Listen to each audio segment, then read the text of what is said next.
What if I told you that a book about following your destiny, one that sold tens of millions of copies, was a total, complete failure at first? Yeah. The story behind The Alchemist is honestly just as magical as the story inside it. So, let's get into it. Okay, so check this out. When Paulo Coelho first published The Alchemist in Brazil, it made basically zero splash. His publisher told him only one person bought it in the first week. One. So after a year, they just gave him the rights back. But Coelho, he didn't give up. He found a new publisher. And then, just through pure word of mouth, it started this unbelievable climb.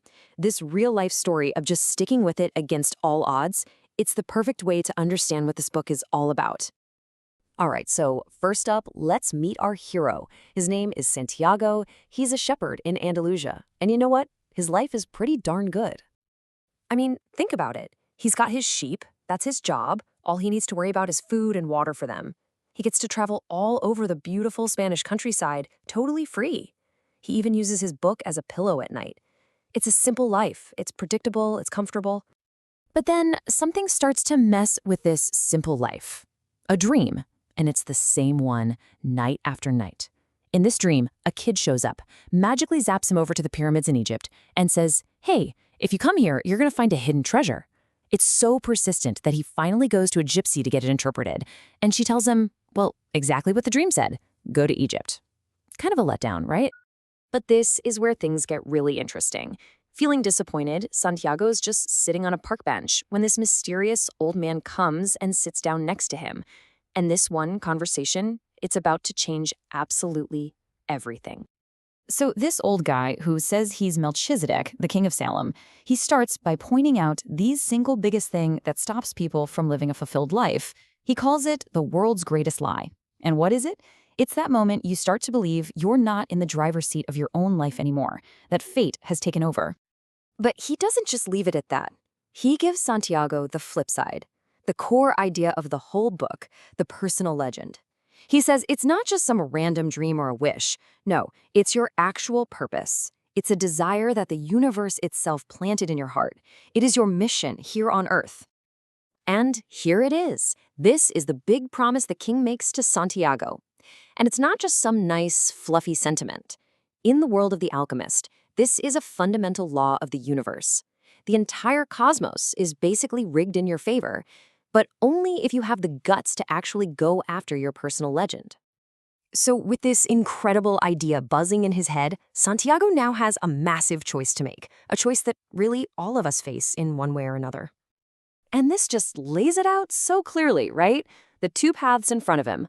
On one side, you've got everything that's comfortable and known, his flock, his whole livelihood, the familiar roads, and on the other side, a complete and total unknown, based on nothing more than a dream and the words of some strange old guy on a bench.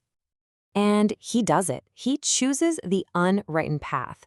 In one huge, decisive move, he sells his entire flock of sheep. He literally trades his entire past, his whole identity as a shepherd, for a pocket full of cash and a boat ticket to Africa. There is absolutely no going back now.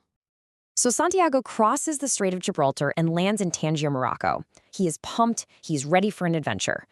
But that universe he was told would conspire to help him, well, it decides to test him immediately. And I mean hard.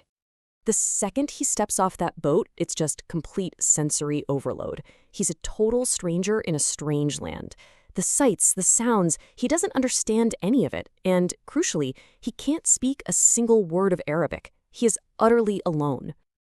But then, a good omen. A young guy about his age walks up to him, and he speaks perfect Spanish. He seems friendly, offers to be his guide. Santiago is so relieved. He's thinking, okay, the universe is helping me, just like the king said. So as they're walking through this chaotic, crowded market, Santiago's eyes get drawn to this incredible sword in one of the stalls. It is gorgeous, the most beautiful sword he's ever seen. And just for a second, just 1 second, he loses focus. And in that one tiny moment of distraction, it all falls apart. He turns back around, and his new friend is gone, vanished into the crowd. And with him, every single coin Santiago had from selling his sheep. Everything. Gone. So just imagine that. He is stranded on a new continent. No money, no friends, can't speak the language, and he's just been completely betrayed. As the sun starts to set over this now empty marketplace, Santiago hits absolute rock bottom. And he just weeps. He feels completely betrayed by the world, by God, by everything. And his mind just starts spiraling with all this poison, this victim mindset. He thinks, I'm going to become bitter, I'm going to distrust everyone, I'm going to start hating people who succeed, all because I failed. He feels tiny, insignificant, like he's too small to ever conquer the world. But then, right there in the middle of all that despair, he reaches into his empty pouch and he feels those 2 stones the old king gave him. And something just clicks. He has this massive realization. The story isn't being written for him. He gets to be the one who writes it. This becomes the central choice of his entire journey, a choice he has to keep making over and over again. And with that one simple sentence, he changes everything.